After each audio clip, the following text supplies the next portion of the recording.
noite, eu me chamo Bianca Vilela, sou graduanda de Pedagogia na Unirio e bolsista PIBIC Unirio, do Grupo de Pesquisa Educação Infantil e Políticas Públicas, coordenado pela professora doutora Maria Fernanda Rezende Nunes, do Departamento de Didática da Escola de Educação da Unirio.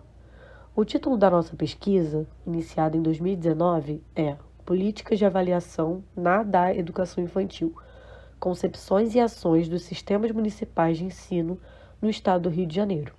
E tem como objetivo principal promover reflexão, estudo, aprofundamento e mapeamento acerca das problemáticas que tangem a expansão da pré-escola no Brasil, a fim de entender em quais condições ela está se expandindo, quais práticas estão acontecendo no chão da escola, quais modos de gestão regem o funcionamento das escolas, como é a relação com as famílias, a assistência prestada e quais são as concepções de criança e infância e educação infantil por trás dos materiais pedagógicos. Este presente trabalho que aqui apresento é um recorte dessa pesquisa e tem como foco esse último objetivo que citei.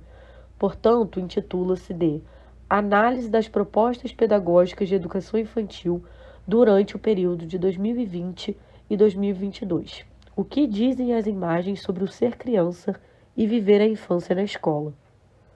Vale ressaltar que, em meio à pandemia da Covid-19, o grupo teve o desafio de se reinventar, e a pesquisa teve de ocorrer remotamente, através da coleta de dados e reuniões semanais, sendo o nosso principal objeto de estudo a investigação das estratégias de atendimento à educação infantil que foram adotadas por 16 municípios do Rio de Janeiro, sendo eles Barra do Piraí, Belfor Roxo, Cambuci, Carmo, Duque de Caxias, Guapimirim, Iguaba Grande, Niterói, Nova Iguaçu, Paraíba do Sul, Coatis, Santo Antônio de Pádua, Saquarema, São Sebastião do Alto, Teresópolis, Vassouras e a capital do Rio de Janeiro.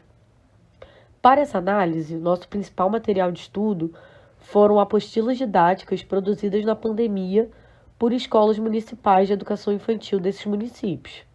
Então, para esse estudo, foi realizada dentro do grupo uma divisão em mini-grupos, para que a gente pudesse nos aprofundar nas categorias que previamente foram definidas pelo grupo. E são elas: 1. A organização curricular. 2. Avaliação.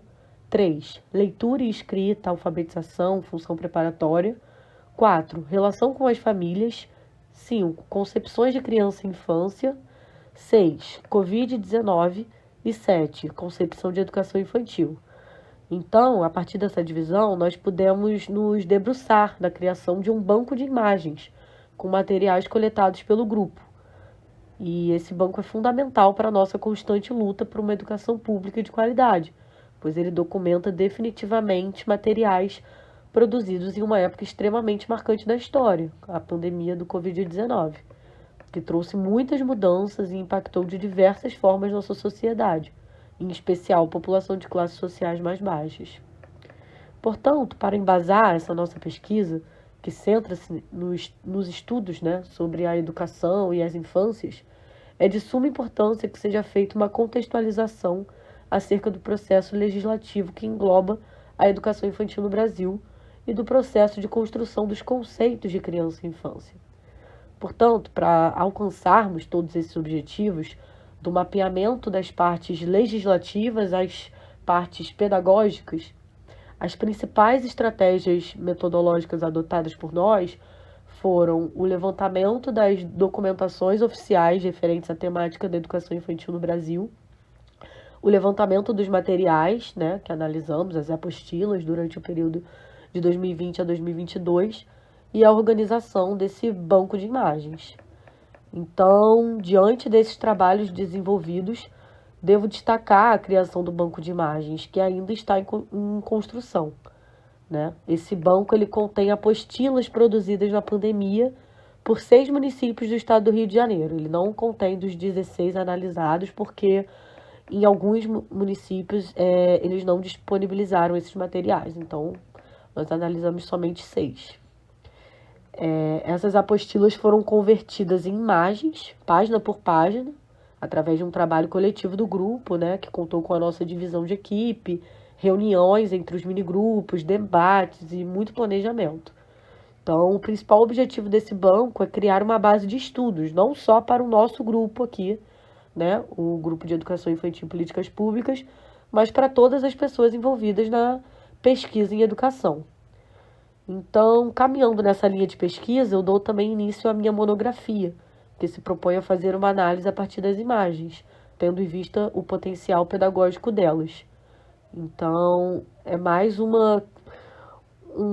feitio, né, do grupo, uma consequência da nossa pesquisa, é a minha monografia, que está em andamento, e ela se propõe a entender quais concepções de criança e infância estão por trás desses materiais, procurando respostas para uma pergunta que me parece essencial para todo educador, que é: onde estão as crianças? Ou seja, né, qual é o lugar delas nessas criações? Elas estão sendo consideradas?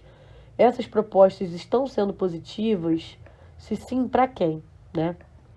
Então, tendo em vista o foco, né, na análise dos materiais pedagógicos, o grupo obteve resultados de extrema relevância para a discussão acerca da educação infantil, né? E um dos pontos centrais, o qual nos debruçamos, é o questionamento já citado, de onde estão as crianças. E isso vai do sentido físico, né, até o figurado, uma vez que na pandemia, longe das escolas, ficou mais difícil de saber onde estão nossas crianças, e nos materiais pedagógicos não encontramos a criança como protagonista do seu processo de ensino e aprendizagem, né? Nessa análise dos materiais, um dos principais conceitos analisados em nossos debates foram o de conteúdo e forma e ambivalência dialética de Bakhtin. O primeiro, ele diz respeito a essa interdependência, uma vez que, segundo ele, o Bakhtin, não há conteúdo sem forma, como não há forma sem conteúdo. E o segundo fala sobre as ambiguidades que podemos encontrar em uma mesma atividade. Por exemplo, uma atividade que se apresenta de maneira contextualizada, como um poema escrito por uma criança, mas logo se propõe a escrita dos dados pessoais da criança, né? Esse exemplo que eu trago é realmente de uma atividade que nós analisamos. Ou seja, o desenho não basta, não é o suficiente. Há sempre a necessidade de trazer a escrita, né, que nos remete ainda ao caráter preparatório para o ensino fundamental, para a alfabetização, que infelizmente é muito presente em atividades dessas apostilas que nós analisamos. Outro ponto é um movimento de didatização da brincadeira, né? Quando há a transformação de uma brincadeira que de fato pode ser interessante para as crianças em algo mecânico, preparatório, focado no desenvolvimento da criança, ou seja, é perceptível, né, uma desconsideração da, do, das realidades sociais, raciais, econômicas, e além disso um movimento de dar sempre utilidade ao brincar, como se somente o brincar não bastasse, né? Então são questões que a gente realmente encontrou muito nessas apostilas. E, diante disso, as conclusões que obtemos, né, diante das pesquisas são de que as crianças, enquanto cidadãs que são produtoras de conhecimento, de história, de cultura, têm especificidades que devem ser não só respeitadas, como garantidas por lei, sendo um dever de todos essa garantia. E a educação infantil, como direito básico das crianças, deve ser espaço de garantia desses direitos. Porém, o que observamos nas análises e estudos caminha para um outro lado. Nas propostas pedagógicas das apostilas, é perceptível uma tendência preparatória para o ensino fundamental, mecânica, inflexível, generalizada, sem levar em conta as condições sociais, culturais, raciais, financeiras das crianças e suas famílias, né? Sendo um lugar com pouco espaço para invenção, criação e diálogo.